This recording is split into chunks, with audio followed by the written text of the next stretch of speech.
Rambam explains that there is the concept of sachar, reward, and punishment, onesh.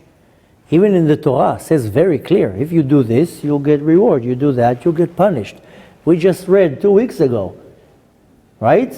If you listen, you get a bracha. If you don't, you get a klala, you get a curse. So there is the concept. But I have rules in my home. And I tell my kids, if you put your hand in the socket, you're going to get electrocuted. It's a pretty good rule. It's a very good rule. If you bang your head at the wall, you're going to get a headache. It's another good rule. If you run down the stairs real fast, you're probably going to fall and hurt your back. So let's say one of the kids don't listen to me and they run down the stairs and they fall. My wife starts crying, oh, the poor kid. And I say, Magia lecha. You deserve it. I told you not to run. I warned you. I told you there's going to be a reaction, a consequence.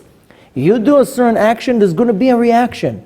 So Hashem says, listen, I'm not going to punish anybody, but here's a book, read the book. And the book says, if you're going to eat kosher, then your soul is going to be more pure, then you're going to be more happy, you're going to be a little bit smarter, you're going to be more healthy, and so forth. And if you're going to eat not kosher, then this is going to happen. Now you think Hashem has something against pigs? Hashem likes all the animals. Why does Hashem say, okay, if you're going to eat cows, chickens, goats, it's good. But you can't eat a camel and a pig and a rabbit.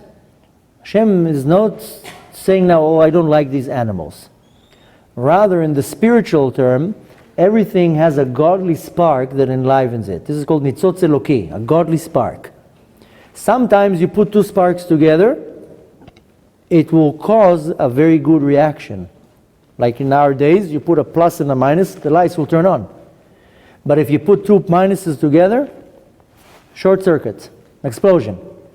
So Hashem says, these two sparks, they go together. These two sparks don't go together. So don't eat pork. Because the godly spark that the pork has and the godly spark that you has together will create a short circuit. Now what happens is, a person will eat pork, and I have nothing against the pork, so I'm just making a point. Then they're not going to feel right away a problem.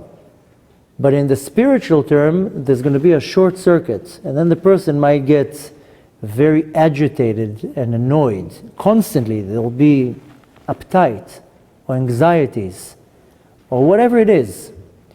And does Hashem punish that person right now? No. Hashem says, listen, I told you not to touch it. Why are you touching? Now I'm sorry. Hashem created the world with rules. Hashem says, I'm very sorry. There's rules and I'm not breaking the rules. Not for anybody. You know, when Moshe took the Jews out of Mitzrayim, all the miracles that happened were in nature. It's not that something happened that we didn't exist. There was a lot of hail, big pieces of hail. Didn't change anything, just made a lot of it. There was a lot of animals. Hashem didn't create something new. He just said, okay, let's bring a lot of animals. So Hashem says, listen, I'm not changing the rules of the world for nothing. The rules are rules. Doesn't matter who it is, we're not going to change them. Here's the rules, here's the manual, it's called the Torah. Follow it. You're not going to follow it, I'm sorry to tell you there's going to be consequences. Very sorry. You cross a red light, a policeman will stop you. And if a policeman stops you, you're lucky. Because the worst that can happen, you can run into somebody and kill them. Chas v'shalom. Or you run into an accident. Or you get a ticket. Or you're lucky and nothing happened. So sometimes you get away, but the reality is that every government, every country has rules. There's universal rules.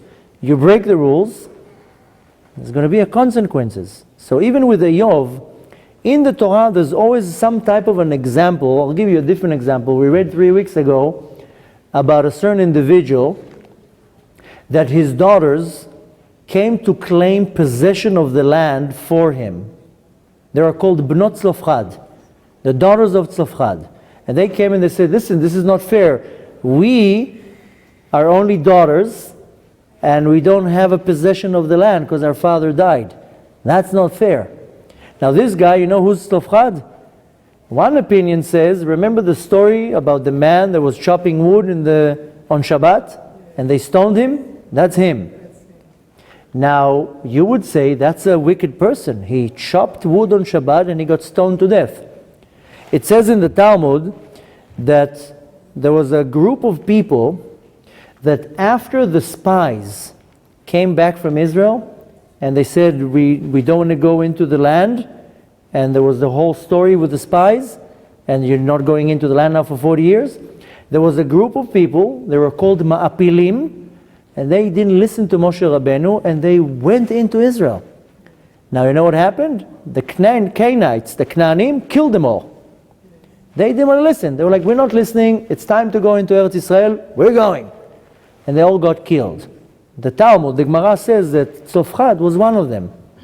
Now there's a different opinion that says that he was actually a tzaddik. He was willing to take on himself to desecrate Shabbat, to chop wood on Shabbat, that he would get killed, that now everybody for the rest of the generations will know, oh, he desecrated Shabbat and he got punished. So now, you know, in Hebrew we say, Leman iru v'irau, that you will see and whoa, now I'm going to have fear. So the Talmud actually says, no, he was a tzaddik. He wasn't a wicked person that desecrated Shabbat. He was willing to take on himself the death, so for the rest of the generations, everybody will know, oh, you desecrate Shabbat, the din, the judgment is death. So could be the same thing. One can argue with Eov. First of all, there's many different opinions with Eov. But the point is that Hashem was always going to make an example of something, so people will say, oh, there is consequences. Now, if I'm going to tell now a person, imagine nobody would ever get electrocuted. And if I will tell you, if you put your head in the socket, you'll get electrocuted. Yeah? Nobody ever did. Nobody ever did that. So, you know, there's always the first one, and then, oh, it happened to him. So the reality is that Hashem doesn't really punish. Hashem created the system, He gave the rules, and now He says, okay, I'm very sorry. Whatever you do, your responsibility. If you bang your head at the wall, you're going to get a headache, and don't blame me. So Hashem really, in essence, doesn't punish anybody. He just created the rules, and if you break the rules, you know what they say here in America? If you can't do the time, don't do the crime.